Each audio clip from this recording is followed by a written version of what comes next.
Okay, welcome to the Human-Centered Design UAE Meetup. We're a collection of designers in the UAE, based in Dubai, and we've been running for since 2013, but very consistently for the last year. We've got one of our panelists, Nada Katral Hassan, who is one of the co-organizers of the meetup with myself. My name is Jonathan Steingesser.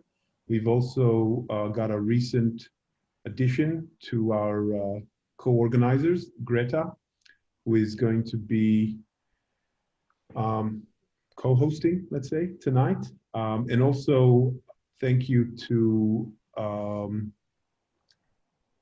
my God, I forgot his name, at Emirates NBD. Batsy. I don't think, no, not Batsy, sorry, there's, our social media expert. Anyway, he's not on the phone. Hassad, thank you. Hassad. Hassad. Yes, yeah, Hassad. Big thank you, Hassad. I don't know what happened. Hassad Jaffrey. Yes, Hassad Jaffrey. So if you're interested in the socials, we are on Instagram, Twitter, and LinkedIn. Feel free to tweet, tag us, etc. It's great being online now. We've got people from other parts of the world joining, which is great. So those are our handles, but I'm sure you could quite easily find them. On the panel tonight, I'll get them to each introduce themselves in a minute. We've got Laura from Property Finder. She's a senior product designer. Amber from Talabat, who's an associate director of DesignOps. Katral Nada, who is from YAP, digital bank, UX and CX head of product. And Batsy, who is from Emirates NBD, design systems lead. So going from left to right, Laura, do you want to just start by giving a quick introduction of yourself and your role? Sure. Thanks, Jonathan. And hello, everyone. Thanks for joining us this fun evening. I'm Laura. I'm originally from Mexico. As Jonathan said, I'm senior product designer at Property Finder. I work mostly in our consumer-facing products, in the website and the apps. And previously, I had a design systems role, and I've always liked standardization and processes. I like to organize things. Great, thank you. Amber? Yeah, sure. Thanks, Jonathan, and everybody. I'm very excited to be here today. So I'm from Pakistan. My name is Amber, and I'm currently supporting the awesome design team at Talabat under the DesignOps function. So before coming to Talabat, I was working with IBM as a UX design lead. And before that, I think I worked with a lot of agencies as a UX UI designer. So yeah, and now I'm here in DesignOps and loving it. Thank you. Great, welcome. Nada? Okay, great. Hi, everyone. I'm Katral Nada. So I'm actually in Canada right now. That's where I'm from, but based in Dubai. For the past 2 years, I've been working with a startup called YAP, or digital banking app, and I've been helping them with all their UX and getting the product out the door, which hopefully will be very soon. So I had a product UX design for YAP, and my background specifically is in UX design. Been practicing it mostly as a consultant for the past 10 years in Dubai, and then before that here in Canada. What time is it over there? It is 11 a.m. Oh, that's not too bad. I've been working on Dubai hours, so I've been up for a while. Oh, okay.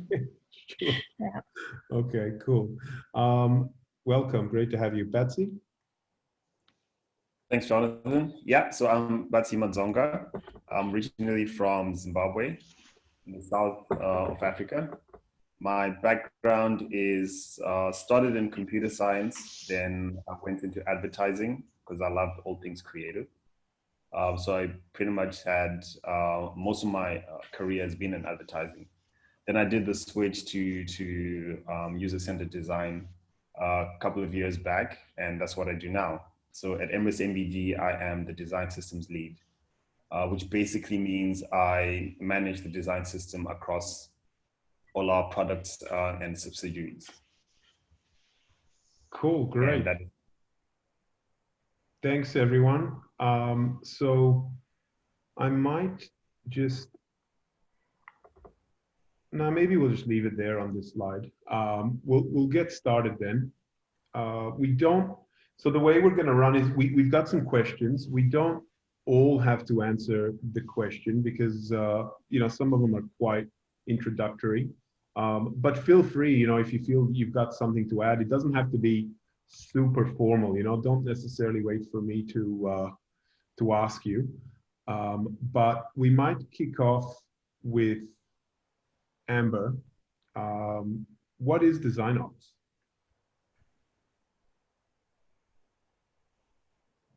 Myself. What is DesignOps? So I started in DesignOps this year in January. And when I started, I was actually faced with this question. How do I explain it to people in layman's terms? In every function of my organization, of Talabat, what is DesignOps? And it's not just designers I'm talking to. So I started Googling ferociously. And I was looking for this simple definition. And I came across many definitions that were good enough, that were very interesting to understand DesignOps. So for example, optimization of people, processes, and craft so you can amplify the design's value and impact at scale, org design for design org, etc. There were many different definitions. What I found very interesting, I came across a book. It was published by Envision, the DesignOps book. And I found a very interesting story that I decided I'm going to share today. And it puts the whole DesignOps function in a very simple perspective, in a very layman terms. So imagine you're given a task to design wireframes, to draw wireframes. So that's your task. What do you need? You probably need some white paper, maybe with a grid. You need some pencils, and maybe you want to color your wireframes. So maybe you need colors. So those are your tools. And then where are you going to sit to do these wireframes? Maybe you need a chair. You need a desk. Maybe the desk, if it is adjustable, it's nice. A reclining chair would be nice as well. And maybe you need an air-conditioned room to feel cool and creative. So that's your infrastructure. So you have your tools, your infrastructure, and just move back a little bit. What are you going to draw on your wireframes? How are you going to decide what you're going to draw on your wireframes? Who's going to say that this is good enough? How is that good enough defined? How are you going to get feedback on it? Who's going to give you feedback? That's your workflow. So you have your tools, you have your infrastructure, and you have your workflow. Then are you designing it alone? Or there are other people who are working on it. How do you coordinate with them? Who keeps track of the resources? Who keeps track of the time being spent on it? That's your people, your team coordination.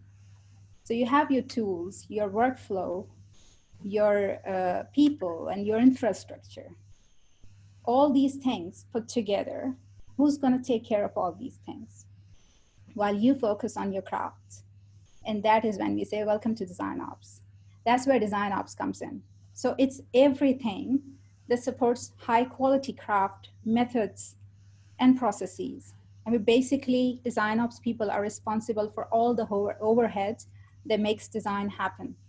So taking care of everything to make good quality design happen, so designers can actually focus on the craft.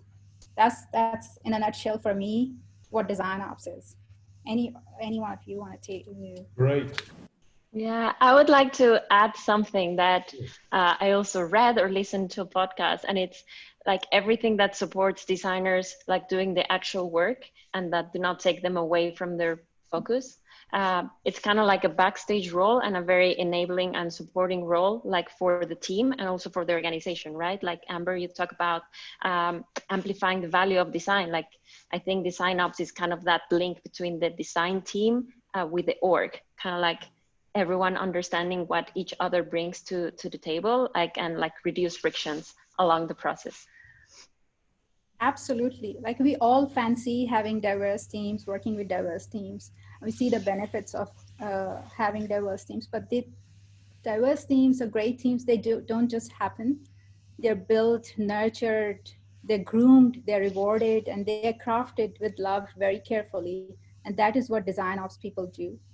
They build these things ground up, and that's an art and science both. And may I just add to that as well, because it sounds, it's really makes a lot of sense when you think about design ops for big organizations that are dealing with many, or not even many, just a handful of designers and maybe many different departments that are relying on design for specific elements of their products or their organization. But when I'm going to be talking a lot about this from a very small team. We're only 2 designers right now in the organization, and we deal with a lot of freelancers as well. So we're servicing the organization from a smaller team, and as a design ops person, I'm sort of tackling it as looking at what we can do to automate a lot of the work that happens within the design team, so that we can be focusing on those critical elements in terms of designing. So yes, it is definitely what you guys are saying in terms of the definition of design ops, very nice definitions and very idealistic way of looking at it.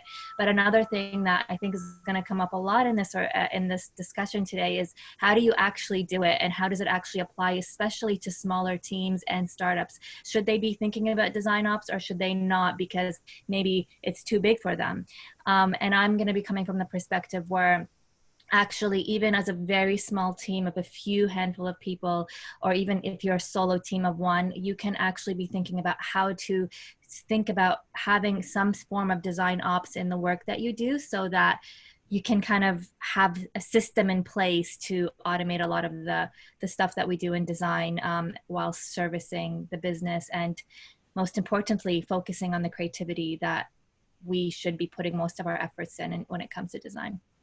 Yeah, great point. Yeah. Betsy, where are you at in terms of the size of the design team? And, do you have a dedicated ops person like Amber is saying, or are you more on the other end of, we're fighting fires? Yeah, thanks, Jonathan. So at the bank, we're a team of about 20 designers, and our ratio is about 1:3 with design development. So for every 1 designer, you have a team of about 3 developers. And there's no dedicated design ops person. But what we are doing with the head of design, James Palmer, is we're creating a kind of like a guide or handbook to dictate what design ops actually means for us as a business. Because our design team is only really about 2 or 3 years old within the bank as a function of the bank itself. So we're on actually the design ops journey now, which is why this discussion is actually quite timely and relevant. Great. And do we have, I'm just going to start maybe early. Greta, is there anything that anyone's asking in this early stage in terms of definition or any questions? There's nothing related directly to design ops. There is one question for you, Jonathan, about human-centered design. Sure. Do you want to take it, or should we? Yeah, since you brought it up, why not? So the question is from Shujat, and asking, should human-centric design be limited to product design, or do you think it could be incorporated in other messaging that brand puts out?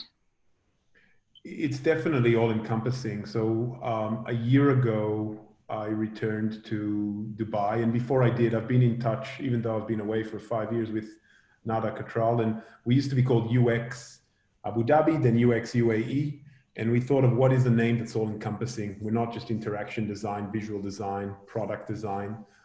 Human-centered design encompasses service design, industrial design, all design. So it's definitely not just about product design. I think once you get to design ops, yes, we're predominantly talking about product design today, but you should try to operationalize anything you do, not just product design. You could operationalize, research ops or industrial design, or literally service now design. innovation ops as well. Sorry? What? Now innovation ops as well. Yeah, exactly. Totally. So let's move on to the next question, which sorry, Jonathan, can I just, because what Nada said, it's very interesting. Can I just say a few things about that? Sure. Because yes, when it comes to design ops, everybody just links it with scale. If your team is scaling, then yes, you'll have design ops. However, I have a different opinion on that. So I recently, this year I attended a conference in Manchester on design ops. And there was this question that what is the criteria, how big the team size should be for us to justify that we can have or we should have a design ops team, or we should have a dedicated design ops person. And the number was about 12 to 15. Somebody said 12, somebody said 15, and then onwards. I do not necessarily agree to that number or that criteria for having a design ops team or a design ops person. Why? Because design ops is not about the design team or just the design team. It's about the whole organization, like the whole organization connecting and talking to design. You may have a single person in your design team, just like, or two people in your design team, just like you're saying. And then you may have these different departments, your vendors, your agencies, your consultants, your freelancers, your brand, marketing, CX, and all these different parts that make an organization, that make or break a product. You could be talking to all of them, and who would make these communication frictionless, this coordination frictionless? This is where design ops comes in. So it could be, and many times it happens that design teams are scaled at the end, and the organization is scaling, your brand and marketing team is scaling, your CX teams are growing, expanding with the organization. And sometimes we have 2 or 3 very limited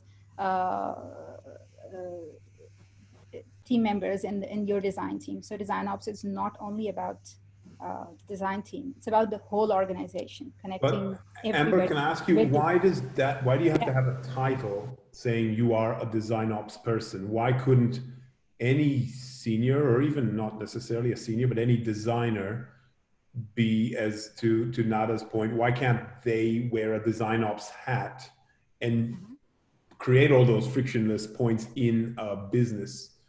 Why do you have to have a dedicated design ops person? So let's go back in time. I don't know how far back, but let's say 2000, maybe year 2000 until 2005. Not every team or not every organization had designers. And we questioned, do we really need a designer? Engineers are fine. It's the product, this experience should be functional. It should work. If it works, it's fine to go in the market. But then we realized that, all right, we need designers. And then designers came in. Then we realized, okay, we need to involve designers earlier in the process. We need to involve them in business as well. When we realized that, then we got them in. And now we realize, okay, there is a huge demand and very high expectations from these designers. Then we need a dedicated discipline that would actually take care of those needs. Not everyone can take, I'm not debating that a designer cannot be a design ops person. Of course, there's that career path. I think they're very good candidates to move into this career lane or path if they want to. There is a certain mindset that's required in design ops people. They're very, how should I put it? It's not for the faint-hearted, and you have to be very strong and really good project managers, resource management skills, budgeting skills. So if you've done design management, then probably that's the path that if you're interested, then you can take that path. But there's a certain mindset that's needed in this discipline. Just like there's a certain creative mindset that's needed in design, there's a certain mindset that's needed in engineering. Just the same way, this discipline requires having a certain exposure and focus to serve in this discipline. Yeah, great. I mean, it's a good segue. I want to hear a response, but it's a very good segue to our next question, which is the role of design ops for an individual, a team or the wider organization. So Nada, do you want to maybe counter that, or like, what are your thoughts with what Amber's just saying? This is great. I'm glad we're not all agreeing. I mean, I definitely see the value in everything Amber is saying, for sure. It's not that I completely disagree with that. I think that although when we especially look at startups and where budgets are, you know, in place, and you're looking at your human resources and you need to hire specific people for specific roles, you're going to need to prioritize the types of roles that you'll need within an organization. And so, for example, right now at Yap, you know, it would be amazing if we had someone specifically dedicated just to design ops, because we definitely could use that person. It's not something that we couldn't use, because within we're a digital mobile banking app, and we have many different departments that are constantly speaking to us at product and design. So obviously we all wear many different hats within the business, and as we grow, that might be something that we need to consider.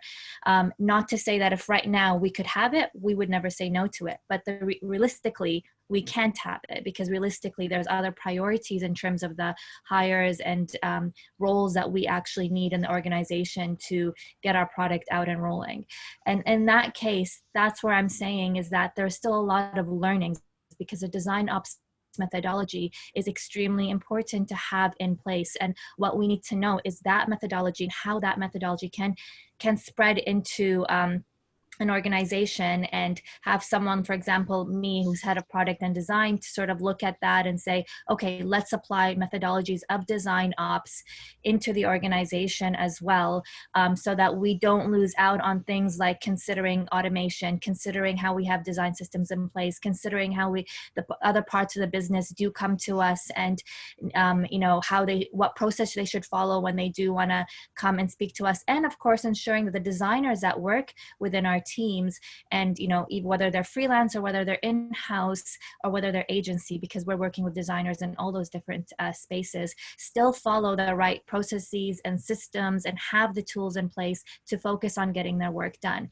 And so I don't think we're completely at odds at what we're saying here, but you have to work with what you have within your organization.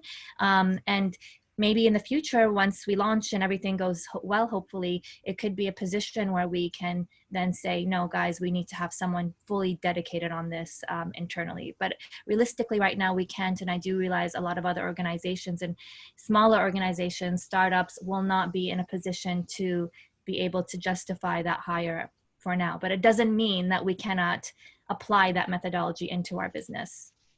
Yeah. Laura, what do you think? Well, like our design team is like fairly small, like 5, I think 5, am I counting correctly, or 6, sorry. But we're small. But I think that it's about, I do get like the 2 different points of view, or like a dedicated person will get the job done. But I'm also like in the line of thought that I don't think a role is needed to act on things that you think are within your realm of domain. Like if let's say my team, if I see that I, within my daily role, can fix something or do something that will, like, even if it's a small thing that can help not only me, but my team and like the developers that I work with and my product manager, like I will go and do it. Like, even if I don't have the role, like doesn't mean that I cannot implement a process or try a new tool, or like trying out and seeing how is that like received, and if it actually helps us. Like I think that is where my head is at in my current organization. Of course, like as the teams grow, like for sure, like I think it's like a plant. Like a plant can grow however or die if you don't take care of it. But like it's how you shape that team to serve that bigger garden, which is your organization. Like if I'm following the plant metaphor, is like I think that's the role that DesignOps could have at scale. But of course, like if you have like a little garden or like just a little plant, you take care of it even without the role. That's my thinking. Yeah. No, great point. Betsy? Thanks, Jonathan. Yeah, so when I was researching for the talk, I found an interesting bit of data that came out of a research on DesignOps, So they actually found that a lot of the teams that you would call mature from a design point of view, actually smaller teams, because they've managed to operationalize and automate a lot of the design functions. So they require less designers to generate the desired outputs. And what was interesting also was looking at where the term operations actually came from. So it kind of goes back all the way to the Industrial Revolution, where systems and processes actually began to be operationalized. And you're looking at using machines, which meant less manpower for maximum output. So it's not necessarily that the bigger the team, the more you require design ops. You actually find that teams that are smaller are able to fully utilize design operations a lot more efficiently and easier than the larger teams might be able to. Yeah, that's a great point. I mean, I've got, just to paint a quick picture, I came in Australia, not my last job, but the one before, I was the 9th designer. And after 3 years at that job, we had 50 designers. And we did approach the board, and we had a design ops team. So there was not just a design ops person doing, design systems, but focusing on design ops with a product manager, front end developers, etc. And the challenges there, compared to, as Laura said, we have head of design now at Property Finder. We have 5 designers, 6 very soon, hopefully 7. Is exactly what you're saying. It's really interesting. So when you have a much smaller team, when I joined here a year ago, there were 3 designers. Some of the processes that required operationalizing and standardizing are much easier to do in smaller scale, because you can just mandate that this is how we do things. When you have larger teams and there's less standards or more autonomy and freedom, then in all areas of design, that consistency is much harder to create. So it's interesting. That kind of goes a little bit against what you're saying, Amber, which is, and don't get me wrong, I agree 100%. I think ideally we would have a research ops person, a design ops, not just person, teams. That would be amazing. But to Nada's point, if from a head of design point of view, I've got the business with multiple teams, not all of them even have designers. Not all of them are doing evidence-based research or design. Some of them are reacting. So my immediate pain is more designers who are end-to-end designers, as opposed to a person to operationalize design. And to Batsy's point, if we have good practice in our self-sufficient team, then that would alleviate some of that pain. But again, I'm not saying we don't need ops people. I'm just talking about practicalities. What are your thoughts on that, Amber? I want to give you a chance to. I'll give you an example. Sure. I think there was a similar experiment, I think, as Betsy is saying, a similar experiment was conducted by Brennan Hartich of Slack. So he's director design ops at Slack. And he was going to get a buy-in for his team. And of course, there was the budget for 2 designers, because everybody thought that we need more designers. And then he went to his designers and asked one simple question: how much time do you spend every day designing? And it turned out that 50% of their time was being spent in operational tasks and not designing, or staying close to users. And then it turned out that instead of hiring 2 designers, 1 ops person was going to increase the bandwidth of all these designers. So it was, I think, 2.5. They calculated it and they came out with by adding 1 program manager, they were going to add the bandwidth of 2.5 designers. And that was a win-win for him to get the buy-in for this. So again, going back to, the problem happens, your small team can be very self-sufficient, can be taking care of their operational needs all by themselves. There is no friction. I'm sure the communication is smooth as well.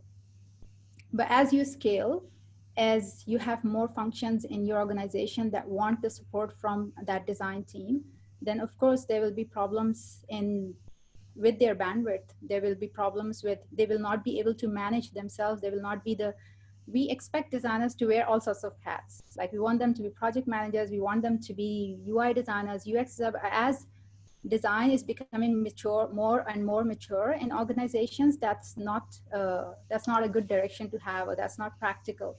You need a diverse, a solid team that has all those different disciplines that you need. You need animators, you need UI designers, specialized UX designers, information architects. If you're growing your product, if you have a vision to expand, to grow, then you have to have a team that supports your infrastructure in future. And that is something to plan for you. Maybe not today, maybe in a year or so, but that is something to plan for. Yeah. And can I add something to Amber's point? Sometimes the solution is not more designers. Like sometimes it could be like a process or like onboarding or like other things around that are not people that could support many other and fix many pain points.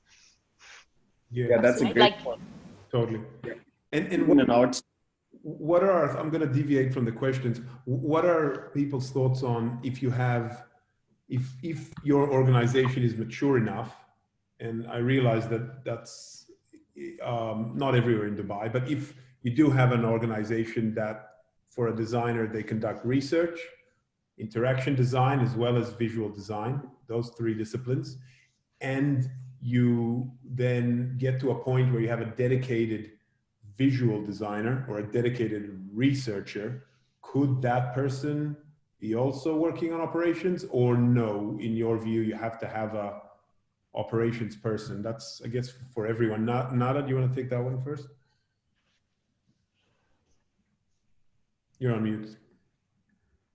I'm on mute, yes. I guess I'm of the thought that right now, I don't think we need a dedicated operations person for design. And it's in the organization that I'm in right now. I mean, I think that we can do with having design ops, like I was mentioning earlier, having that, methodology there, ensuring that we understand what the design ops people do, what are the importance of it, and ensuring that it's integrated into our business. I think that's crucial for us, but maybe as we scale, as I mentioned earlier, yeah, it's something that we may want to consider, but I don't think at the moment it's crucial for our business right now. And I don't think it's crucial for smaller businesses to have it. I think that what is crucial is understanding the importance of it and understanding what are the outcomes, the value, and then trying to see how you can sort of have someone within the organization take care of that. I'm also not of the thought, as a designer myself, I don't want to be sitting in an organization designing for the full 8 hours of my job. I don't think I think designers, yes, we are designers but there's a lot of other skills and things that we can be focusing on, learning different parts of the business as well, being involved in different areas of the business as well, that can make us grow and allow us to be a little bit more creative in our design, rather than ensuring that we are 24/7, or not 24/7, 8 hours of your day, or however long you're working, focusing on just designing. And maybe this is a question that maybe it's just a personal thing that sort of how I feel in terms of as a UX designer and how I've been in the past, but maybe it's a question that we ask all the UX designers or designers that are here today. Do you want to be spending your full day designing, or would you have interest in doing other things within your job as well that may touch upon operations, that may touch upon other parts of the business, so that you can be a little bit more involved in that as well? So that's just my personal opinion on how I personally work and how I've seen work right now currently in our organization, in our business. And we've gotten a lot of value of having different people within the business be involved in doing different things, because, for example, one of our UX designers right now is getting involved in QA, in testing, and research and results. And that's coming back, the learnings that she's getting, she's applying it back to the designs that she's working on. And that's been very good for us as well. So having that I'm not saying it right, but that sort of having the ability to be allowing the people to do different things can also be a benefit back to your business. It might work a little bit better in smaller teams. I do understand that bigger organizations might be harder to handle, but in our small team, it's been very beneficial to us. Great point. Betsy? Absolutely 100% agree to what you said, Nada. You do? We don't want designers to be sitting in front of their computers 8 hours, not even 2 hours, if they're doing their work right. We want them to be with users. We want them to be talking to their stakeholders, researchers, their teammates. So I'm gonna come with a different angle on that. Okay. So I kind of come from, like I mentioned before, two worlds. When I was in advertising and now I'm doing UI, what I find that a lot is, I might be generalizing here, but what I find is creative people want to be creative. They don't want to do things that are not creative. And the minute you open up the floor and say, designers, do you want to go in the field and do research? Or do you want to sit in a 3-hour seminar on AI or automation? Chances are they won't want to, because that's not what they enjoy. A lot of creatives are creative through and through, and that's what they enjoy. It's only a small percentage of creatives then you actually find they then deviate from a career path point of view and start doing other things like product ownership or project management or DevOps or DesignOps, sorry.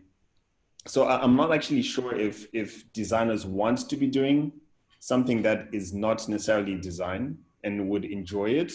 But I think it's part of the whole DesignOps conversation is also about people. It's understanding the people in your team and what they want to do. So it's really important to have that open line of communication and understanding who in your team wants to 100% design, who in your team wants to do other things. I guess it's also a question of what, and we probably all differ on what is design, right? But we'll leave that for another panel. I'm just gonna go to Greta now because there's some great questions. Maybe let's just take one, Greta. Pick the best one for now. Not to say that the others aren't good. We can ask them later. I just want to keep us going. So Greta, over to you. And one, the audience is going to hate me, but I think there's one really valuable one that was asked quite early on, sure. Which would, I think, help in laying a foundation for all the rest of the questions and discussions. The question is from Yasid asking, can you give us an example of the implementation of DesignOps other than the design system, of course? So maybe it would be cool. So Amber can maybe speak a bit to a team that has a DesignOps person, and then the other people can maybe speak to not having a DesignOps. But what does it look like? What is the implementation? You know, what are the things that make it DesignOps? Great question. Maybe limited to... Very nice question. Yep, Amber. Okay, let's see. So there is no right or wrong answer to this. And there is no right or wrong way to doing this. So it really depends on your organization, how the structure of your organization. So I'll give you an example from Talabat. When I joined Talabat, I joined as a design system lead and not as a DesignOps person. And then I after working for I think 3 or 4 months, then I grew into the DesignOps role. And my first task that was given to me as a DesignOps person was make the design chapter at Talabat visible. Let people know that this is our design team.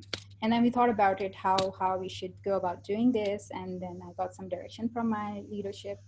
And then we had this, this open showcase in Talabat that was like open for everybody.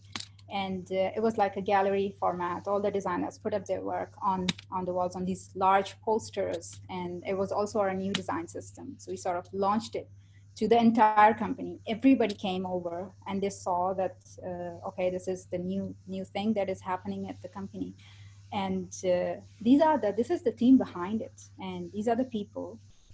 And the kind of conversations and discussions that it sparked, the kind of energy it brought to the team, it was phenomenal. That was the first initiative of DesignOps and the kind of impact it generated. It was talked about for weeks. Everybody wanted it back. They wanted us to. Hello? Keep going. Okay, so that's one of the things. That's just one project that we did. And then the next challenge, it depends on the challenges you have. So what is your biggest challenge that you want to solve? What is that your team is suffering from? Maybe it's a process. Maybe it's a workflow. Maybe it's not having a project manager. Maybe your design team is missing deadlines. Maybe you do need more designers. I don't know. So it really depends on what your organization's pain point is when it comes to design. And this is where DesignOps comes in. You have to figure out what that pain point is. What I did initially when I joined as a DesignOps person, I just talked to everybody. I went to my brand and marketing head, and I asked them, do you know what our design team is doing in product? And if the answer is no, then there you go. That's your problem. There is a communication gap. They should know, every function should know what the other function is working on. And especially when you're in design and your design ops, that's your job to become that bridge. So maybe that's what you want to do. You want to become that bridge. So it's for you to figure out what that biggest pain point is. What's not letting your design leadership sleep at night? What's not letting your CEO sleep at night peacefully? Talk to people, interview people. That's what design ops people do. They just go to different, department heads, different team members, engineering, and they just talk to people, catch them over coffee or lunch.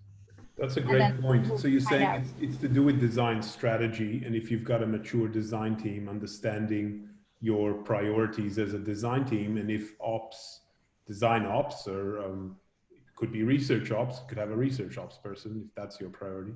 Laura, what are your thoughts on this question and on Amber's reply? What was the question again? I got the answer, but I forgot the question, honestly. So the question was around back to you, Greta. Yeah, so the question was around the implementation of design ops, what it looks like. So from Amber's point of view, it is, you have a design ops person, but what does it look like if you don't? Yeah, well, in my experience, is what is the biggest pain point and what can you actually do that will create a maximum impact or value? Let's say onboarding. Onboarding, it's actually having a design operations in place. It's something that happens. Sometimes it tends to happen every week or every month. Sometimes you wait 6 months. It depends on how the team is growing, but having a good onboarding, that the designer feels that he's already part of the team, that he's not breaking his head, how do I log in? Where do I get my computer? Do I need license? For tools, who do I talk with?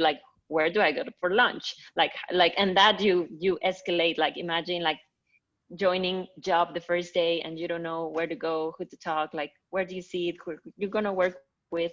And it's actually that human part of knowing who to talk and actually knowing that there's certain activities that you need to do, and having someone, it could be a team member or a design ops person if you have them at the team, but in your team, but usually it's a team member who can arrange certain meetings or certain conversations to happen so that person has a good onboarding experience.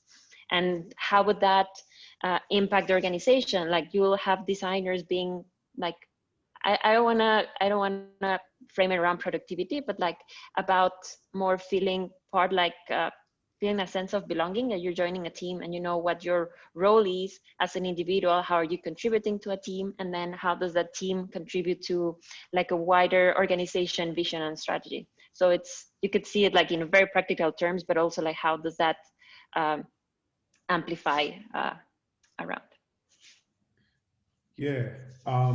Betsy, I'm curious, in the bank, you've got quite a lot of designers, and your role is more specific around the design system, but how have you implemented going, I guess, beyond the design system into design ops, practically speaking?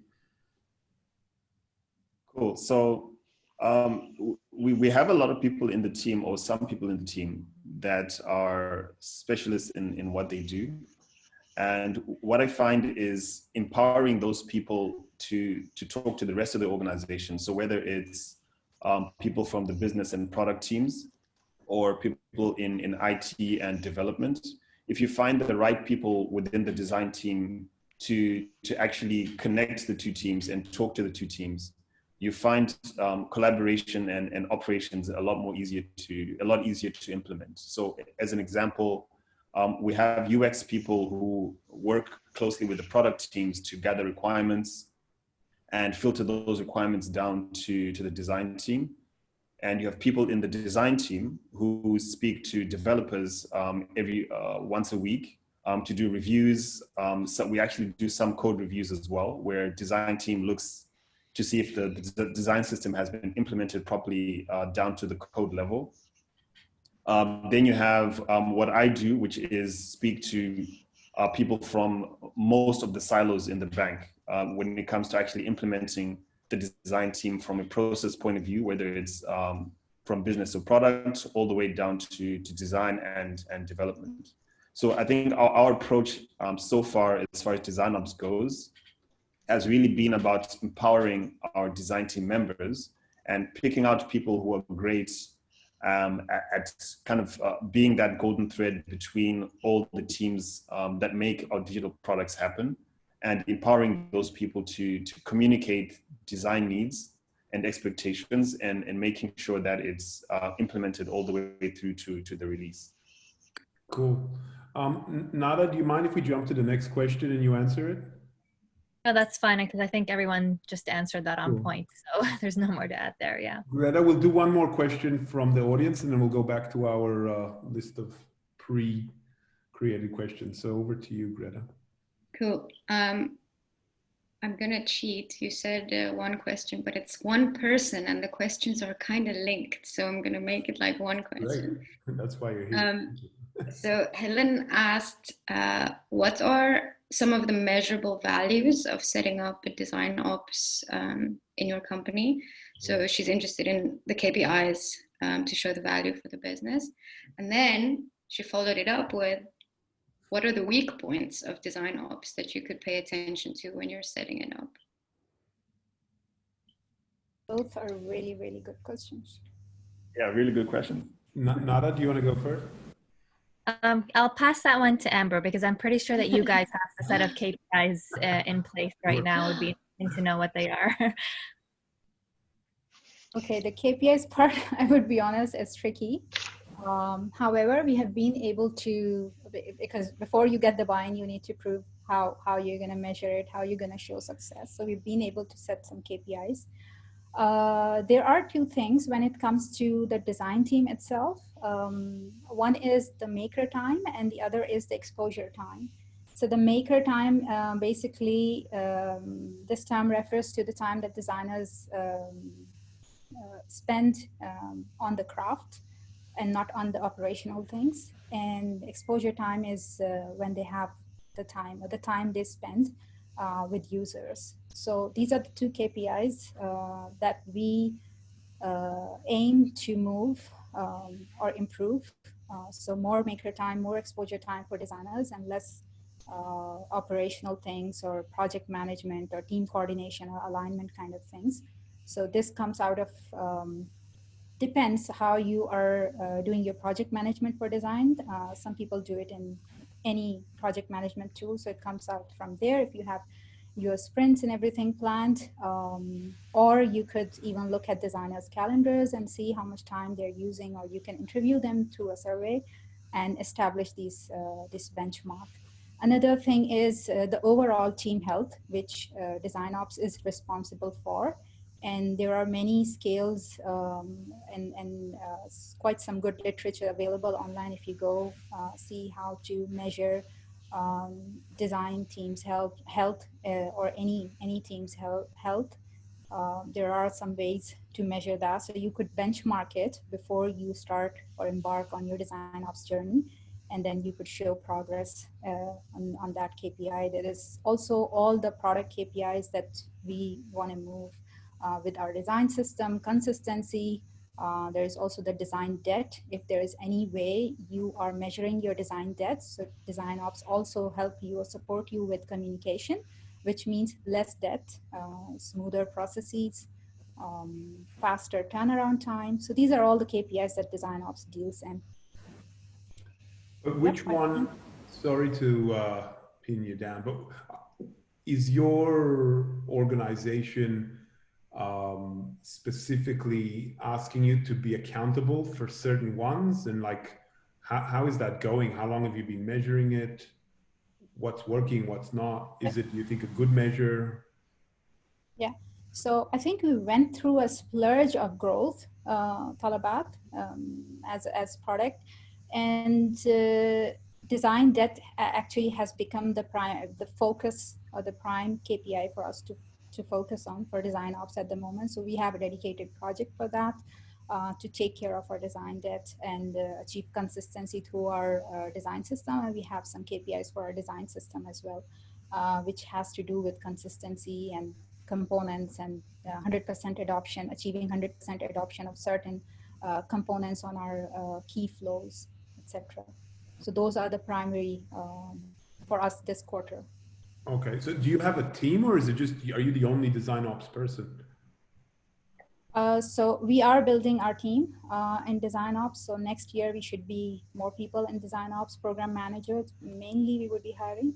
I also have a lot of support from the design team itself. So we are a team of 12 at the moment. Yeah. So designers are doing some DesignOps function, which I guess was part of our earlier question. Right. Yeah, some of the functions, yes. Okay. Yeah, it's divided across the team until we get dedicated resources. Does anyone else want to answer that question? Yeah. Before we go on? Sure. Betsy? Yes. So I wanted to say it also really depends on the culture of the organization the design team is embedded in. As an example, at the bank, it's very much a delivery focused culture, where the KPI is usually what have you delivered in the end. So you find a key KPI for DesignOps could be focused on delivery. Shortening for example, shortening your MVPs. So you're churning out more releases because that's what the business values.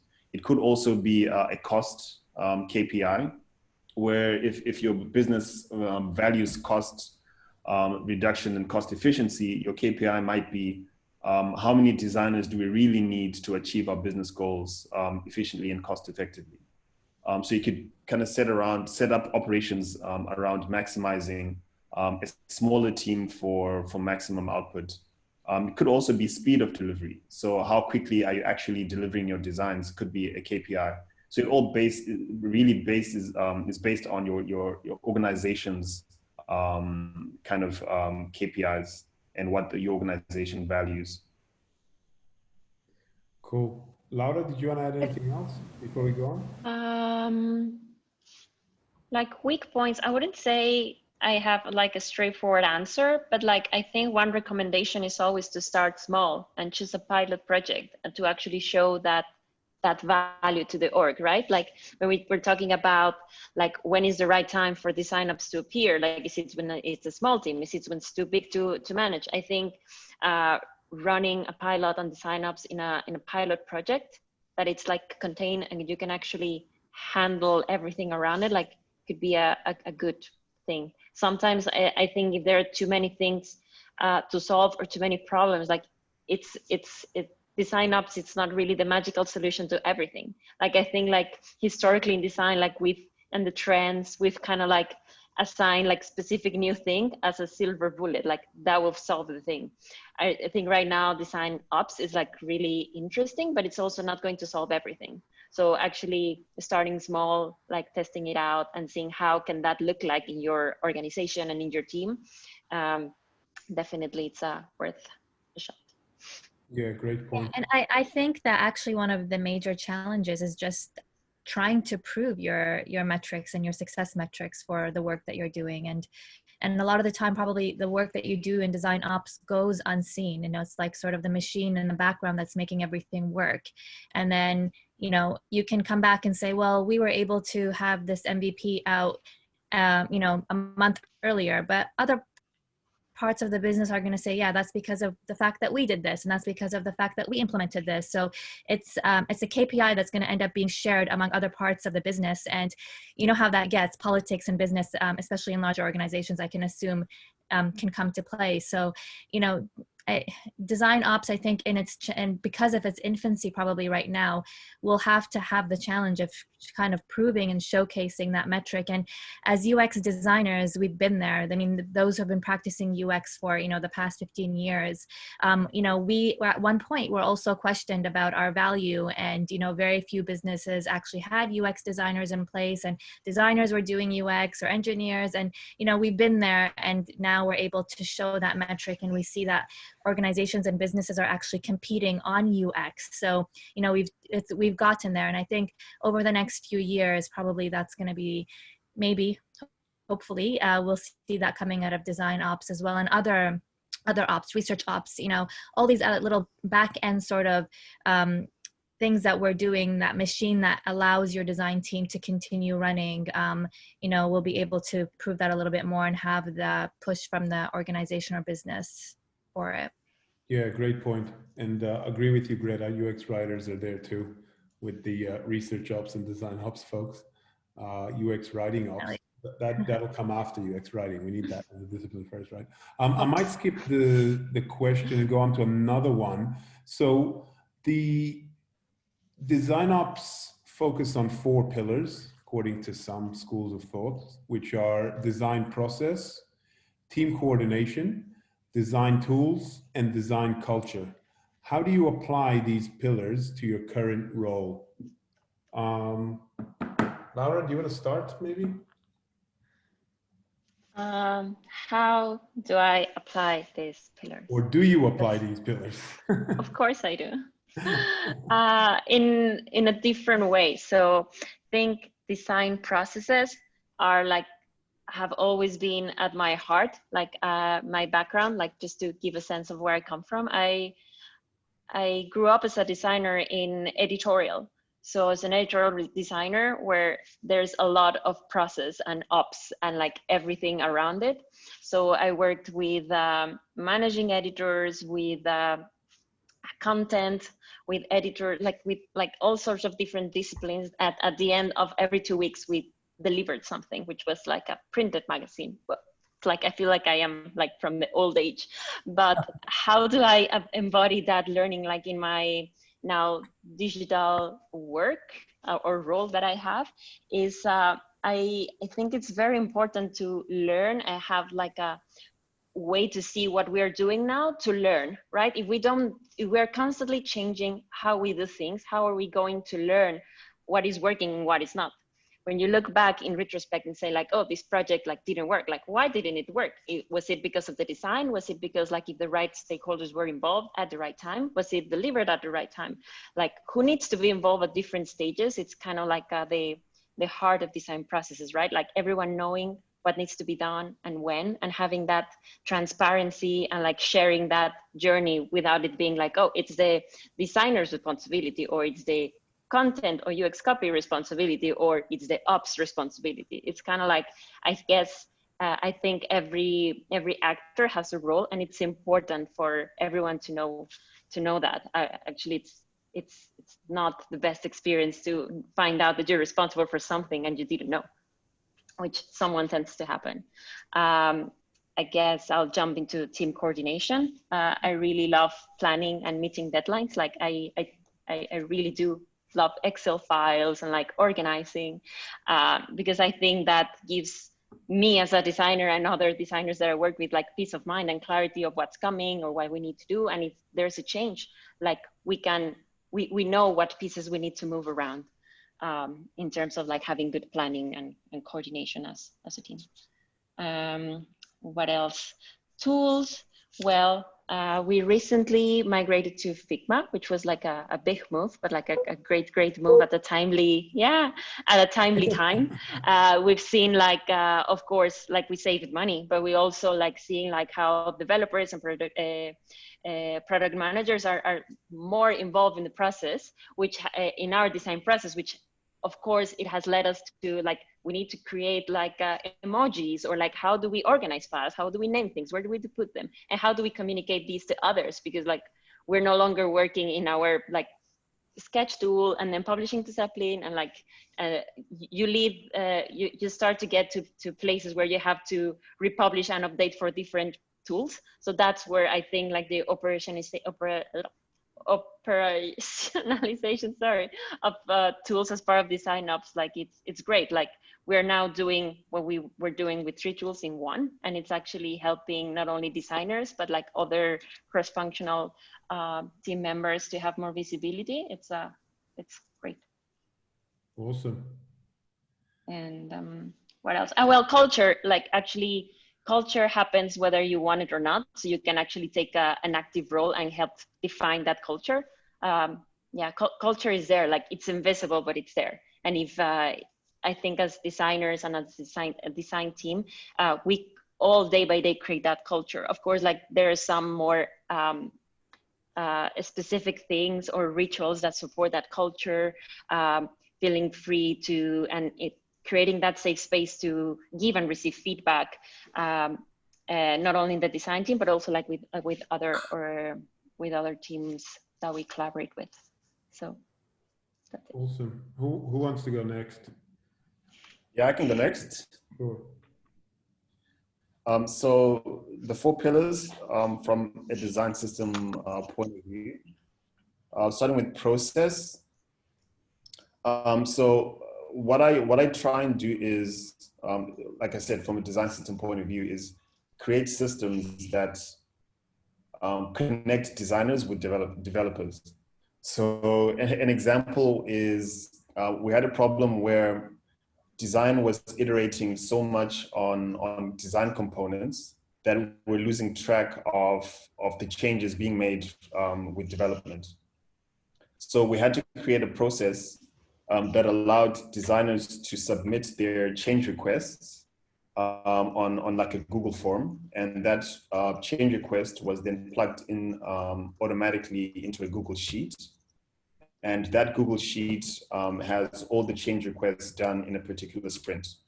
And you could then share that spreadsheet on GitHub, which is a tool that developers are familiar with and comfortable with. And they could also track through GitHub's versioning if there's a new version of the spreadsheet and what changes have been made. So kind of finding places where both teams are comfortable interacting with, and creating that process that connected designers with developers in environments that they were each comfortable in really helped, which kind of also segues into the coordination, because we then realized it's not enough just to have the spreadsheet. We also had to have frequent meetings where we discuss all our changes, we review the code they're writing and the components they're building. So creating a structure where we have regular meetings about the design system and the changings happening there is part of what I did as well. Tools, we have a lot of teams in the bank. So we have internal projects that can have like one UI person and one UX person. And then we have the external facing projects, which for lack of a better term, you could call subsidiaries. Things like Live Bank and E20 Digital Bank, etc. So those teams are working totally independent of the other teams from a design and dev point of view. So what you find is the way they use the tools can be different. Some teams in our bank actually use Figma, some use Sketch. So trying to find a middle ground where if a designer was to move and be reallocated to a different project, will they still be able to consume the design system in that environment or not? What documentation do we need? Like what Laura was saying about onboarding, do we need to re-onboard the designer, if they're not comfortable with Figma, how do we onboard them onto that platform?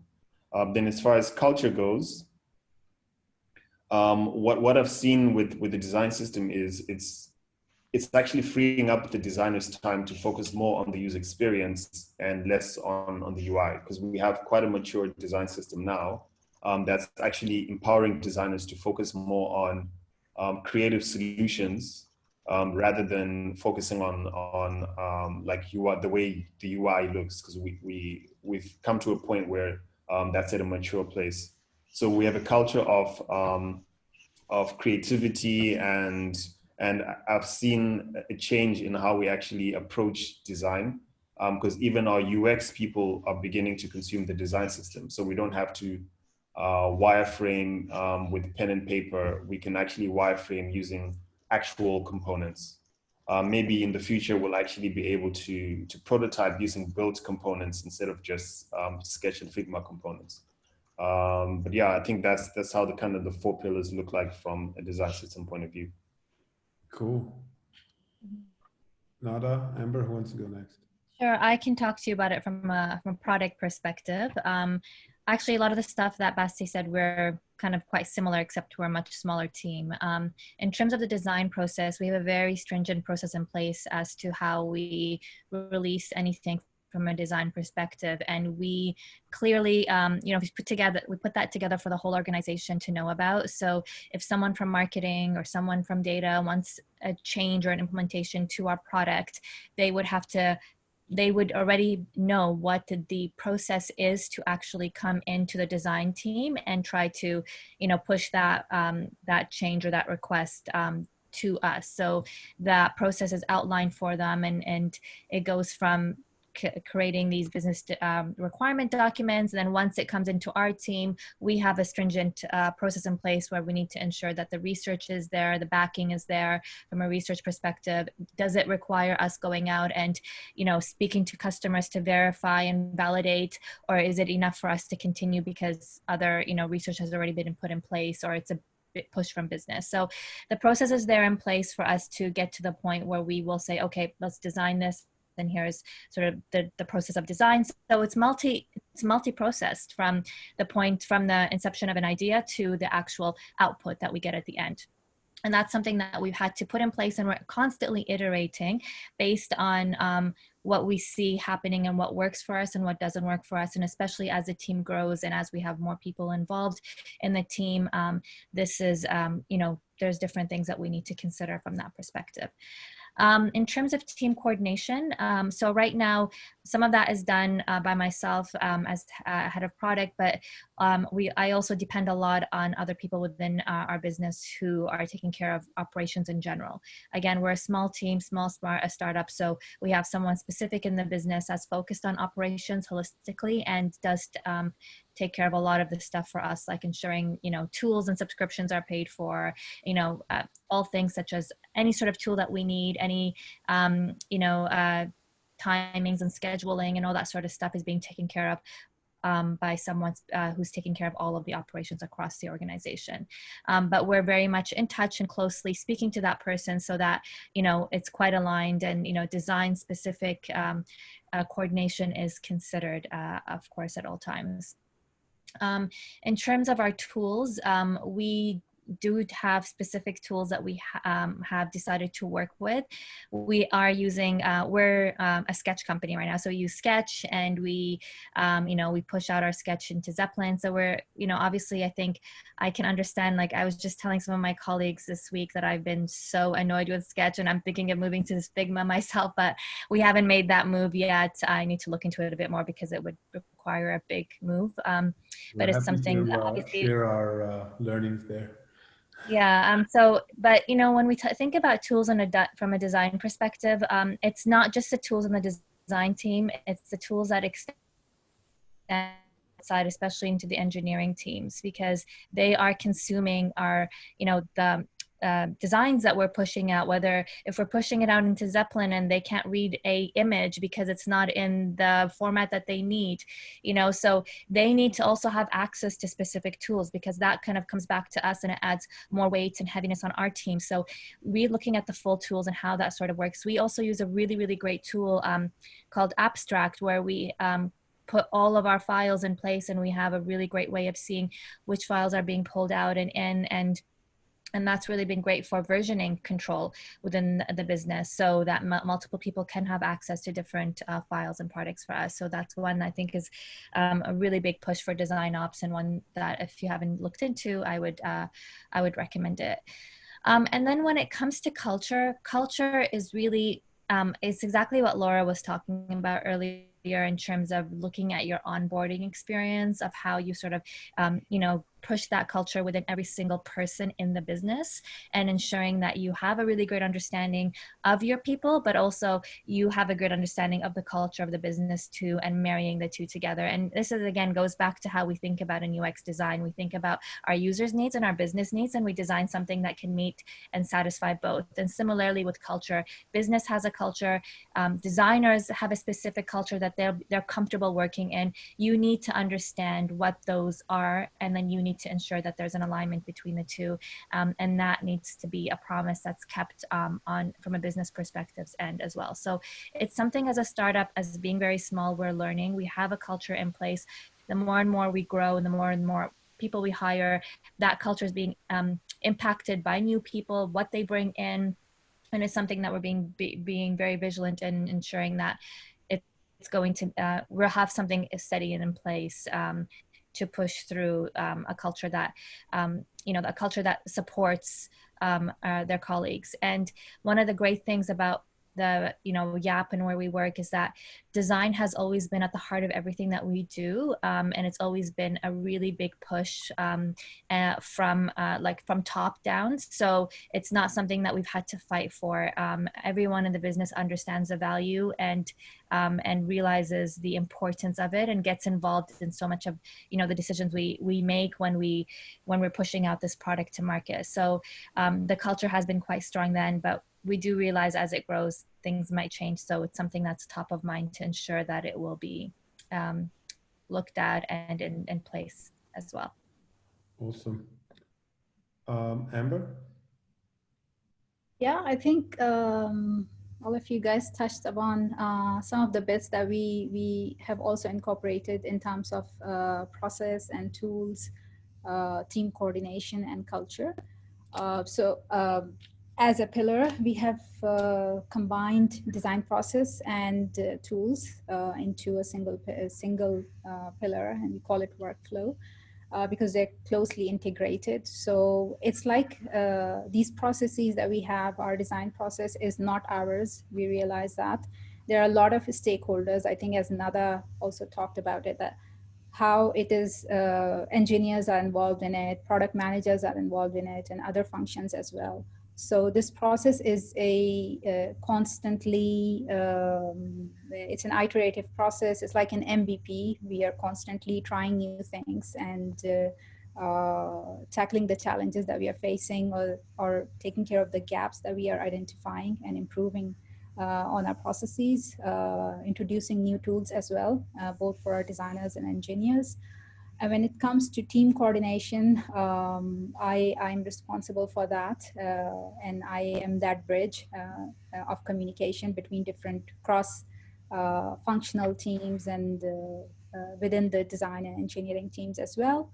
But a lot of it is done by our designers as well. So there's a little bit of DesignOps in every team member in our design chapter. And all of these things are actually basically being structured or being curated by the entire design team, and not only by myself. And when it comes to the design culture, it happens, but we are intentionally designing a very open culture in the design team at Talabat, from onboarding to our team rituals, to design critique, planning team outings. We cannot go out in this time of pandemic. So we are being creative. We're planning other ways, finding other ways to entertain ourselves and bond as a team. We are starting a design blog as well, which is also going to contribute to having a very solid, strong culture in the organization. Yeah, so that's how. But moving forward, we will establish DesignOps as under these three pillars: workflow and team coordination, where we will hire more program managers and then one dedicated person to take care of our cultural or building that culture or contributing to people ops or people needs for the design team, especially. Cool. I might just pause again from our regular questions and go to Greta. Do we have any other questions to keep? We do. Now I have to decide how many questions can I ask? 2. We usually finish at 9, so I mean, I might skip some of our questions, but we've got, yeah, maybe 1 or 2. I mean, like, the questions have been great, so I trust you.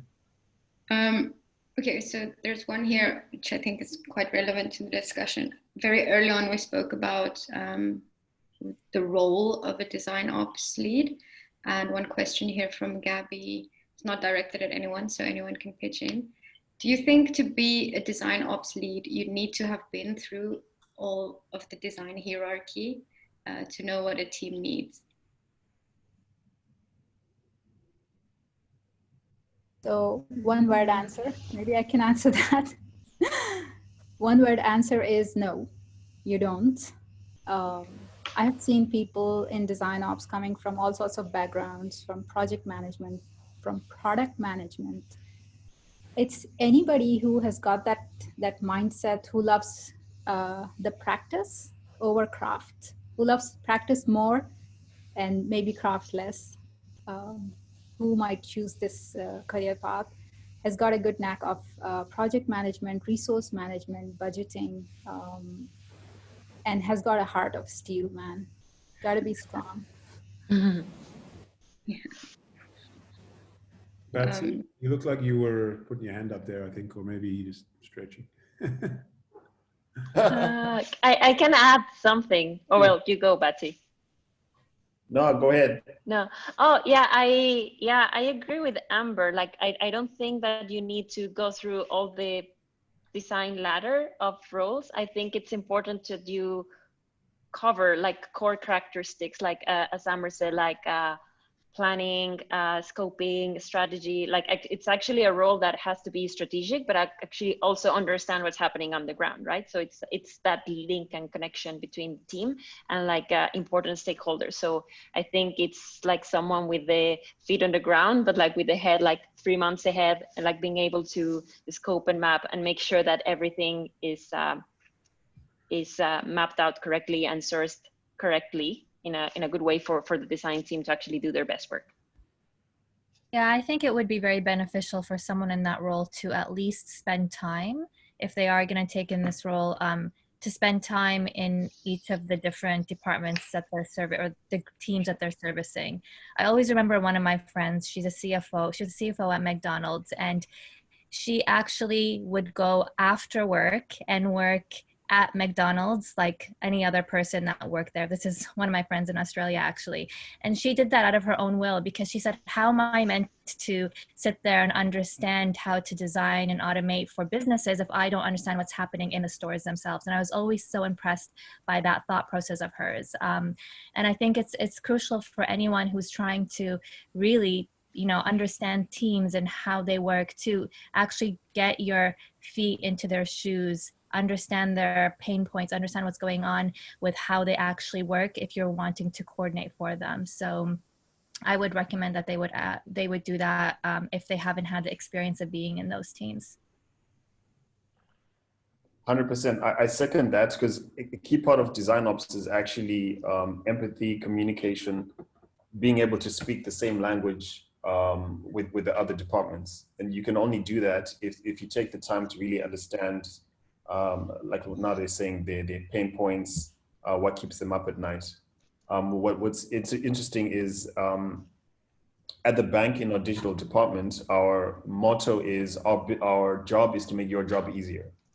And the only way you can do that is if you understand what the other person, what pain points are, and how as a design team, you can structure your processes and methodologies to actually help them make their job easier. Cool. Greta, next question. Said you wanted to. Yeah, so there's one directed at Betsy, and I don't know if this is something that can flare up a debate, but Joe is asking, in your opinion, what's the best way to structure design systems in terms of screens? Are they best organized by flows or by sitemaps? Cool, thanks for the question, Joe. So I can kind of give an answer to this based on our organization, because I think I keep saying this, it really does depend on the organization. But what we've found works for us is to organize screens by flows, because everyone in the business understands a flow. So if it's a payments and transfers, if it's a settings, change your address in the app, everyone understands flows, because even business requirements kind of filter down in that fashion. So what we've done is we've come up with a global naming convention. So whether it's you're working on the mobile team, which is iOS, Android, or the web team, we have different naming conventions for particular flows all the way down to individual screens. As an example, a screen could be called BLM B14.0, for example. So if you're in a meeting or writing an email, you can directly reference a particular flow all the way down to a particular screen if you have questions.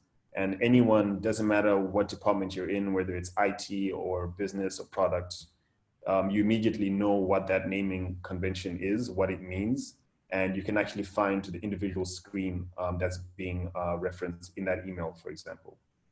So to answer your question, we found that the best way is using flows, using a particular naming convention or a global naming convention. Cool. Did anyone else want to add anything to that, or we can keep going? Cool, we'll keep going, I guess. The next question is very relevant to that. Like if we're talking design systems, but also more broadly design ops, how do we avoid working in a silo if we do have a design ops team? Or even as a design team, how do we avoid operationalizing design in a silo? How do we listen to our partners in engineering, in product, more senior stakeholders, aligned to strategy, OKRs, etc.? Who wants to take that one first? I could take it. Sure. That's my favorite topic, silos. 80% of my time I'm thinking about silos. Okay, so that's our main mission as design ops people. We gotta be aware of silos, and that's the power we have. And then I think that takes care of half of the problem, that we know about the problem and the signs of it, that when silos happen in teams, what it looks like.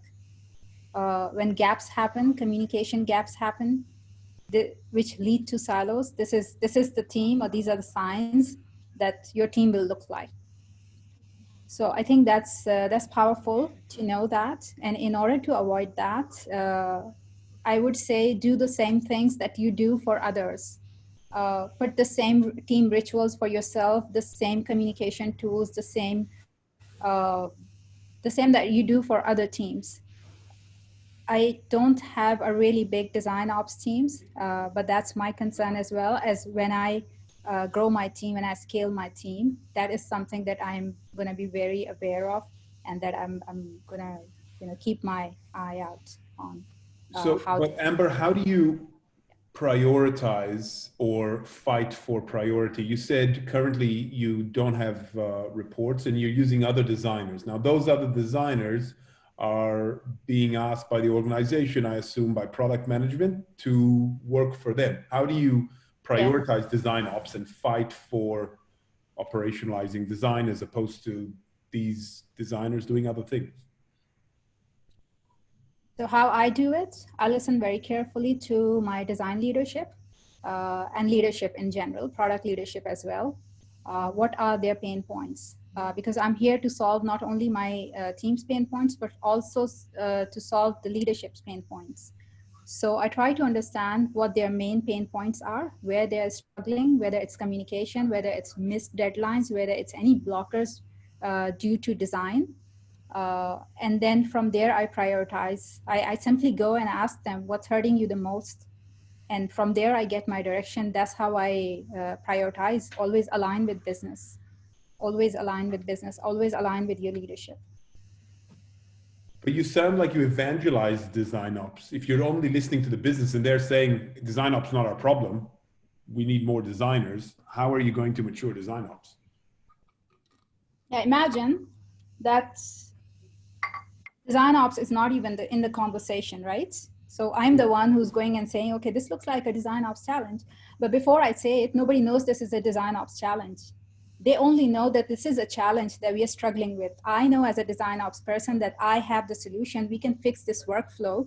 We can really smooth out this communication between designer and engineer, or we need to have a design library, or we need to move from this tool to another tool. So I, as a DesignOps person, can spot that. And then when that challenge or that problem is shared with me, I come up with a strategy, and without saying that this is where we need DesignOps, this is a solution. This is a solution that I'm offering to you, and this is how we are going to measure the impact of this solution. This is how much it's going to cost us, and this is the plan. And that's my job as a DesignOps person, to sell my plan and not sell DesignOps per se, or DesignOps especially. I'm selling solutions. I'm getting the buy-in for the solution to a challenge that my leadership or my design team is facing. And if the pain is big enough and the solution is convincing enough, my job is done, whether I want to call it a DesignOps solution or anything. But 90% of the times, these operational problems are the DesignOps challenges, and it's silos, it's missed deadlines, it's person A said A something and person B heard something else. This communication, there's people who are maybe, I don't know, stretched thin or something. So there are always these small cracks that DesignOps people are actually trained and equipped to identify. Okay. Laura, what do you think? So maybe I'll rephrase the question, because I'm interested with Amber's take. I guess it's similar to the design challenge or the DesignOps challenge. Do we simply listen to our organization and fix pain and come with solutions, or do we have our own vision for design or our own vision for DesignOps that we are trying to mature, or is it both? No, I think like pretty much like the vision and like what design team and DesignOps act, it's like aligned with like a much bigger vision. So I don't think there's like a specific track. I mean, of course, there's like a KPIs and things like to be done like as ops from the ops perspective.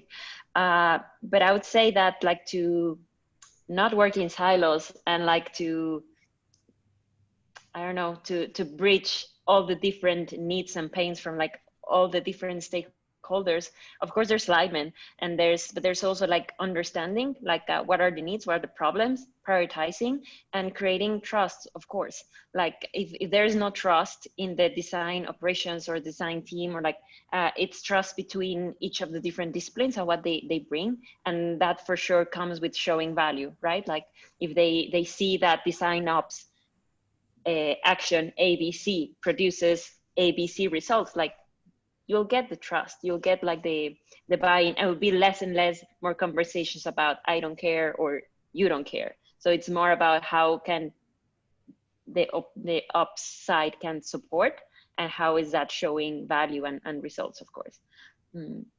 Okay. Nada, Katral, what do you think?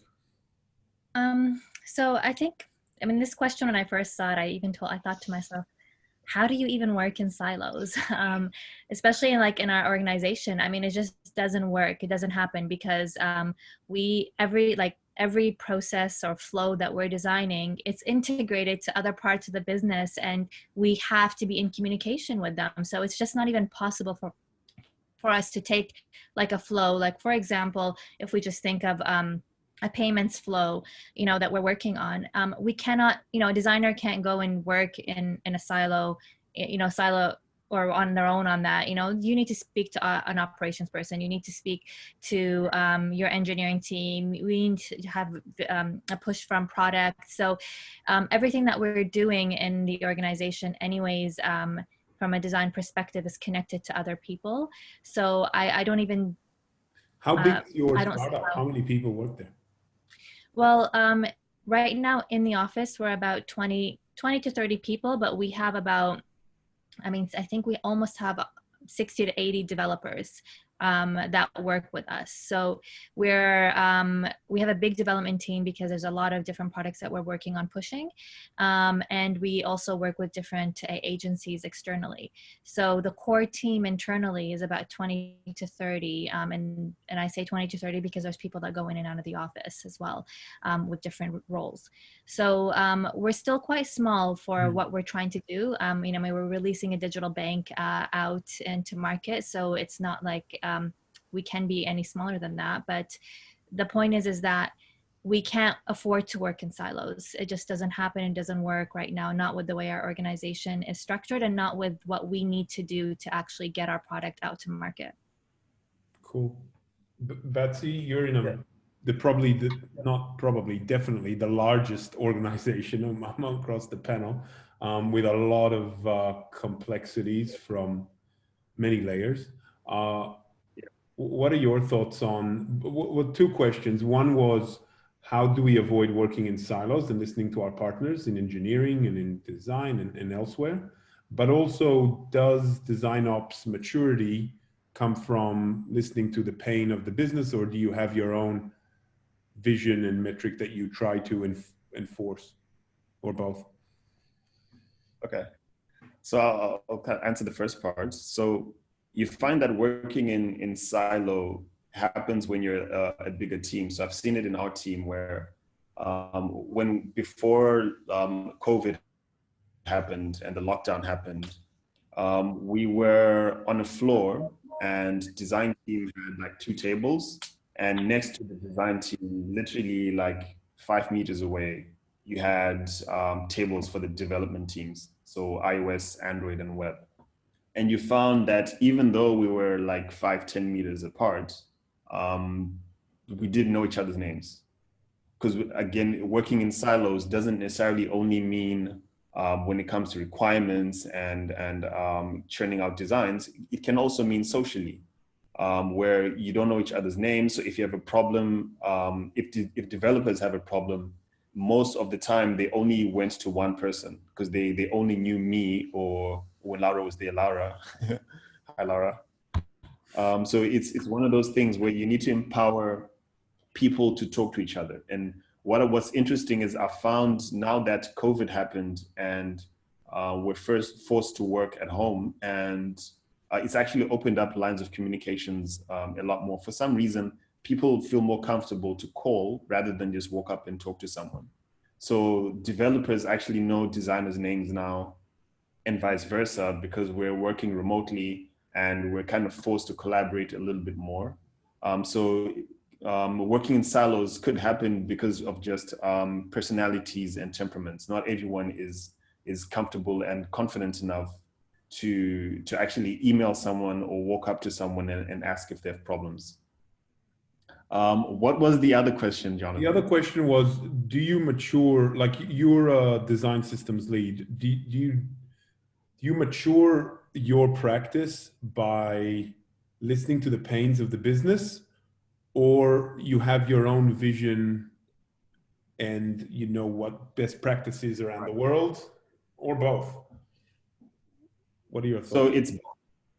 So it has to be both, because the only way that the business knows or sees if you're successful or not is if you're actually addressing the pain points the business itself has. Especially right now during COVID, where we're cost cutting, we're kind of streamlining our expenses. It's even more important for design to embed itself in a conversation about profitability, where everything we do needs to have, at the end of the day, benefit the business and move the needle on our balance sheet, so to speak. So it's both. And also because the business isn't really aware of what design is or how design should be done properly, what a design system is. Like, most people don't even know what a design system is within the organization. So part of what I do is actually advocating our practices and educating the business on what the design system is. So like you said, that will involve looking at what the rest of the world is doing, what is some of the best in class approaches to processes and collaboration, and then taking those things to the business and maturing the design system as we go along, where you're not only educating the business on what it is, but you're doing that and providing value by answering the business's pain points as well. So how do you do that? It's a great segue to the next question. How do you socialize and build awareness and value, and show that value? That's a great question. So two ways we've seen successful so far. So the first one is, and I was chatting to our head of design, James, about this earlier, is a strategy we've seen that works is to embed ourselves into the other team's ceremonies and things like town halls. So they'll have town halls quarterly, where the head of IT, like the CTO, will address the IT department as an example. And what we found is was quite successful is when we asked to, we actually had to invite ourselves to that CTO town hall. We gave a presentation on design and what design means for the organization. And it resonated so well with the IT people that they actually started approaching us on the back of that, asking us for advice, asking us to help them with design on projects that they normally would have just tried to run with themselves. An example of this is one of the teams actually gave us a design that was done in PowerPoint, because they wanted us to improve it. Without that, they probably would have just given that PowerPoint file to a developer, and then they would have just kind of done it on their own. So you have to be proactive, go to the business as design team, be vocal, be visible. Something else we're doing is setting up a design system council that is made up of stakeholders from IT, business, product development, design, and some specialists from like information architecture, UX writing. You're also there because UX is very important. Yeah, so we're setting up a council that involves stakeholders from these different silos, because if we come together once a month to discuss how design system is being implemented within all the projects, it gives everyone an opportunity to be an advocate within the business. So if someone from IT has a problem, they know who from the design system council to approach, because someone in their own department is a vocal part of the design system council. Great. Laura, you've had some recent successes, I know, at Property Finder in socializing and building awareness. Can you share with us some examples of what has worked? Some tips for those who are trying this out? Yeah, for sure. In our consumer team, incredibly enough, at the beginning when I joined in January, there were different squads. So there was the app squad and then the website squad. And believe it or not, like same floor, like I wouldn't say silos, but like things were happening in one part of the experience that was not happening in the other, and vice versa. Not saying that was a bad thing, but like definitely something to revisit. Then again, COVID brought us all together into one Slack channel to say something. And yeah, so a lot has been happening, and something that's been really, really good and helpful is to involve engineers in discovery, in research activities. So they are part of the sessions, they listen, they take notes, and they actually are like with me, like bringing the voice of the user in our design solutions. So that's like something that's been super helpful. What other thing? I mentioned before something about like team planning and like planning our tasks and mapping them. That's also something that's been super useful for not only me, but like for other designers and like for our PM. Hopefully she's in the call. And what else? Well, I don't know. Am I missing something?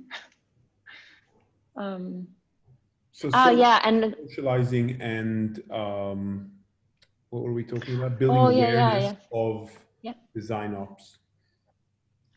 Yeah, I mean, bringing people along in the journey and in the process is always helpful. Like designers, like sometimes we tend to believe that we have to come up with the best solution, and that's like I truly don't believe that. Like we kind of like facilitate a process where like everyone feels part of, and then we're all like solving problems that we all have identified and prioritized. So it comes like with great like product management that helps us like to focus on what is our North Star, where it's like an OKR, what do we need to focus on? But it's also like up to the team doing the work to kind of like figure out what's the best way, what's feasible, what's usable, what's viable for us to do. Like sometimes we have to squish what we can do in like some deadlines. Like we can't keep iterating the experience forever, but like we need to deliver at some point. So that always helps. And like testing, learning, and iterating is like something that's a great pace.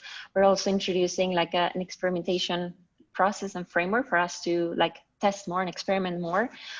So we're like facing some challenges, but I think it's important that we're doing it and we're like learning, and hopefully we can implement that practice to the wider organization once like we've like nailed down what are the learnings and what are the things that we need to fix for it to be sustainable. Awesome. Amber, how do you socialize, build awareness?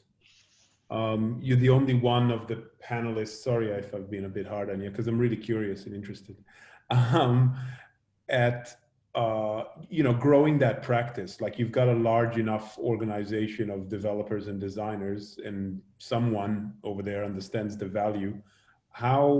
How did you even create the role? How did you go from being a design systems lead to DesignOps associate director? And now how do you socialize and build awareness around that function within the organization? So last year when I joined Talabat as the design system lead, I think I didn't create the role. I didn't even know that the role existed or the need existed. It was our VP of product, Karim, who came up with this role because he saw the need. And I think the success of the design system as a project, after I got the buy-in and I established it as a project, I think the success of it actually motivated him to create this role and see if we could solve more problems or tackle more challenges in the design chapter. So that's how I think the role was born. And I was very interested in this role because I've always been interested in the craft, but more in the practice. Have always been fascinated with, looking at processes from a fresh eye and finding gaps in them and fixing them. So this seemed like a very, very fitting role for me. How do I evangelize? So there is, I think the leadership is quite modern at Talabat. Talabat may come across as a very traditional or conventional company, but organization. But inside the leadership, I find them very young at heart, very, very young people, and very understanding of the value of design. Strong advocates of design as well in our leadership. They're there as a support system for me. So getting the buy-in has been not a really tough journey for me because the understanding is there. So how do I evangelize it to the wider organization? So we sort of hijack every forum that we can. As Betsy said, that you guys use your all hands. We also have our weekly product and tech all hands. So we sometimes present at our all hands, talk about design, different aspects of design, design ops sometimes. And we have these open showcases organized by the entire design team where we talk about anything design. We bring out the value that design is delivering to the entire organization, and how basically connect with different stakeholders, different decision makers across the organization in different functions. So that is also an opportunity for us to evangelize. We make individual presentations to our CPO, CTO.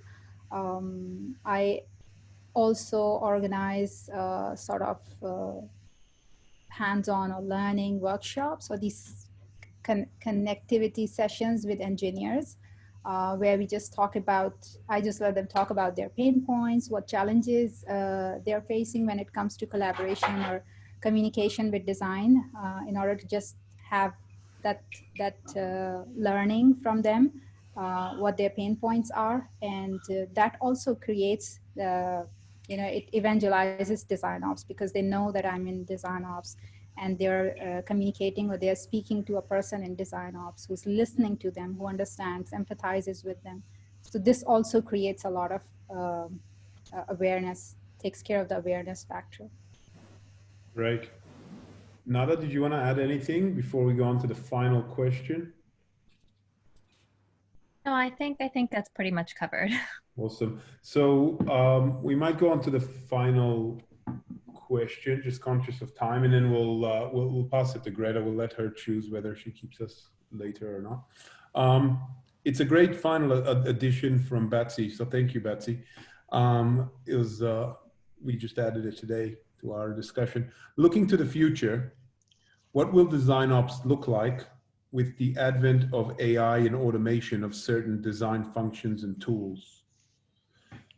It's a great question. I mean, there's a lot of maturity, as we've discussed tonight, to go with DesignOps, but it can't hurt to think of automation and AI. Betsy, since you asked it, I'd like you to have the honor to answer it first. What do you think? What is the future? Cool. Thanks, Jonathan. So I guess I could answer this from maybe a little bit from a design system point of view, and then just from a general design point of view.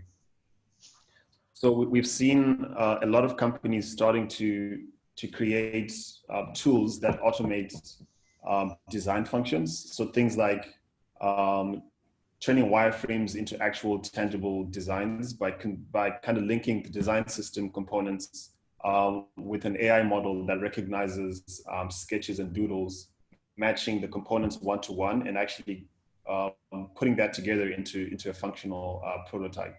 And we're also even seeing pieces of AI starting to do writing, which is something that's traditionally been thought of as being a highly creative kind of skill set. Even in the world of advertising, AI is doing a lot, coming up with creative campaigns, designing logos and advertising material, etc. So we can really, we can safely say AI is here to stay. And how it integrates into design will be a crucial part of the discussion going forward. And from a design ops point of view, it'll probably be something along the lines of figuring out how to integrate AI into our existing processes, whether it's making them better, whether it's scaling design through AI and automation. So it might not be scaling design through hiring people anymore. It's scaling design through building AI models that actually achieve the business's goals at a certain point in time. What's interesting for me at Emirates NBD is our digital department has AI and automation and re-engineering and innovation and design as part of our offering. So we get to interact with these disciplines a lot. And even now with the bank's digital transformation happening. So what you see with the current Emirates NBD app is like our legacy product. So if the design team at the bank actually doesn't work, contrary to popular belief, we don't work on that legacy app. We're coming up with something totally different and fresh that's being built from the ground up. And part of I'm Yeah. Oh. struggling with the current one. So we all can't wait to share what we're working on. And part of that is AI and automation.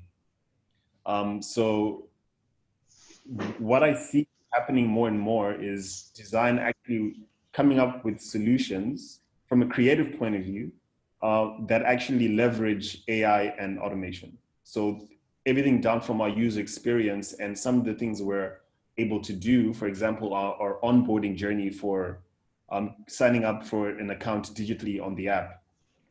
A lot of that is made possible because of the work that's being done by the re-engineering team and the AI and robotics teams and the data scientists.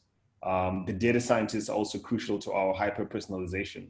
So some of the things we come up with from a design and user experience point of view that are hyper-personalized, again, are only made possible because of the AI scripting and algorithms that are being written on the other side of the department.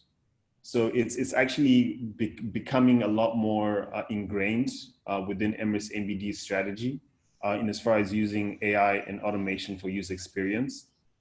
But to kind of sum it up, in terms of the actual design function, I see it where a lot of our tools like Sketch and Figma inevitably are going to have to start introducing AI into their product roadmap.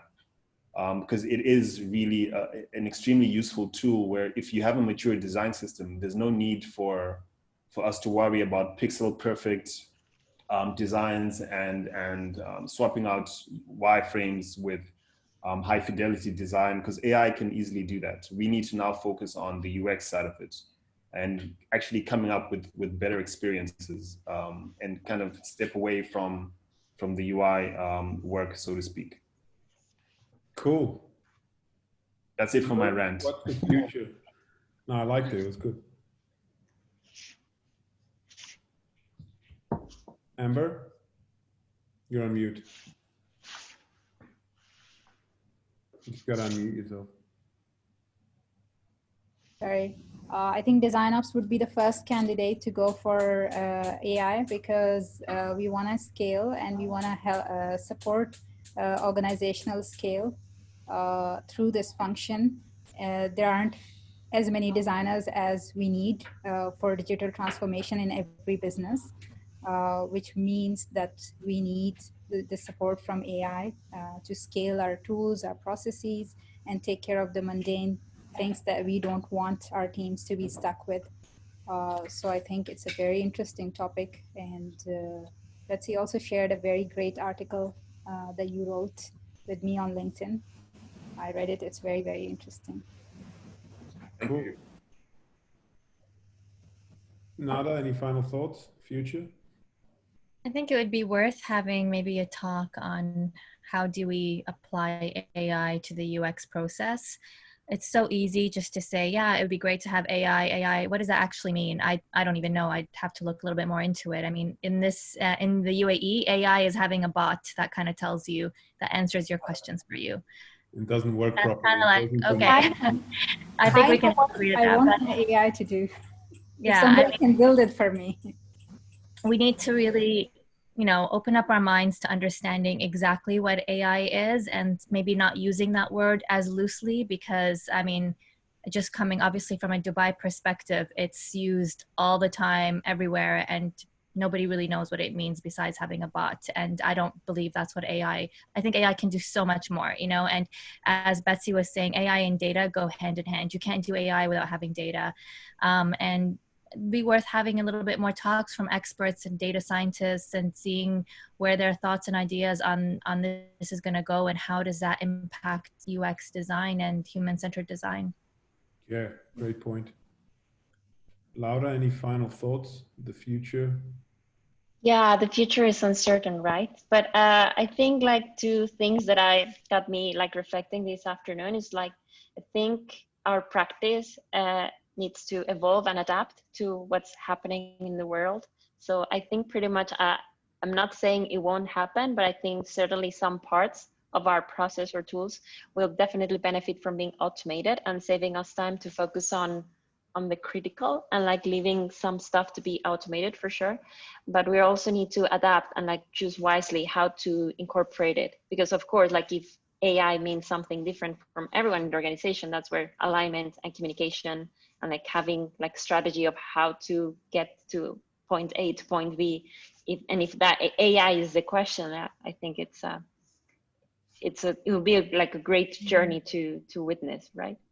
I think we've seen it like in different evolutions, like the radio and then the TV, and like the radio is still there, right? It has evolved certainly in how you listen to things, but like if you think of podcasts or like even like Spotify, like it's like a place for you to just listen, right? Like whether that like years ago or decades ago was a radio show that you listened to when you were driving, like right now it's available in different places and products. Awesome. So, so massive thanks to, sorry, any final thoughts about Sorry, I was going to say it's also important to note that there are a lot of innovations that are available now. So we're not even really talking about the future, because the future is actually now. So there are a lot of things that we're doing with machine learning that are enabling us to improve our UX experiences. Things like OCR, where you scan a document and your algorithm reads that document to pre-fill some fields that a user doesn't have to fill in, for example. So there are a lot of things that we can do now using machine learning and AI that we don't even have to wait for the future. So I agree with Nada that it'd be great to have a separate talk where actual subject matter experts come in and actually give us a rundown of what AI is, what machine learning is, and how we can use it even today to optimize our experiences. Yeah, great. As long as it's in the realm of human-centered design, right? Massive thanks to all of our panelists. Apologies if you haven't had your questions answered. They are available on LinkedIn. Feel free to reach out to them. And we will put we do have a YouTube channel. Next month, we've got another local designer, Christian, who works for Nodes, which is a design agency, as far as I'm aware. And he's going to be talking about reducing risk in product development with hypothesis-driven design. So that should be interesting. Hopefully everyone can make it.